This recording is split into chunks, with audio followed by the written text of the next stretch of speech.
আমাদের প্রিয় মাতৃভূমি বাংলাদেশের জন্মের সাথে জড়িয়ে থাকা এক অবিচ্ছেদ্য নাম শহীদ প্রেসিডেন্ট জিয়াউর রহমান, যে চট্টগ্রাম থেকে স্বাধীনতার ঘোষণা করে তিনি এই দেশের সাথে তার নাম অবিচ্ছেদ্য করেছিলেন।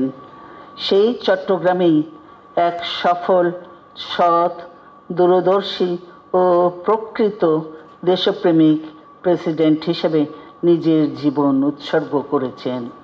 এদেশে গণতন্ত্র, স্বাধীনতা, সংবাদপত্র, বিচার বিভাগের স্বাধীনতা, স্বনির্ভরতা ও উন্নয়ন এবং নিজস্ব জাতীয়তাবাদ সৃষ্টির অনন্য রূপকার শহীদ জিয়া, যে গণতন্ত্র প্রতিষ্ঠা আর সার্বভৌমত্ব রক্ষার লড়াইয়ে তিনি শাহাদাত বরণ করেছেন, সেই গণতন্ত্র নিরবচ্ছিন্ন যাত্রা আজও বাধাগ্রস্ত হচ্ছে প্রতি পদে পদে।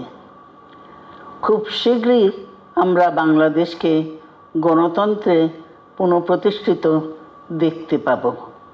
এই হোক শহীদ জিয়ার শাহাদাত বার্ষিকীতে আমাদের অঙ্গীকার। এই লক্ষ্যে সুশৃঙ্খলভাবে এগিয়ে চলার জন্য আমি বিএনপির সকল পর্যায়ের নেতা কর্মী ও দেশবাসীর প্রতি আহ্বান জানাচ্ছি। মনে রাখবেন, সবার জন্য গণতন্ত্র ও উন্নয়নের মাধ্যমে সকল সমস্যার সমাধানের যে রাজনীতি শহীদ জিয়া রেখে গেছেন, তা বাস্তবায়নের মাধ্যমে তার প্রতি শ্রদ্ধা জানাতে হবে। আমরা তার বিদায়ী আত্মার মাগফিরাত কামনা করছি। আল্লাহ হাফেজ। বাংলাদেশ জিন্দাবাদ।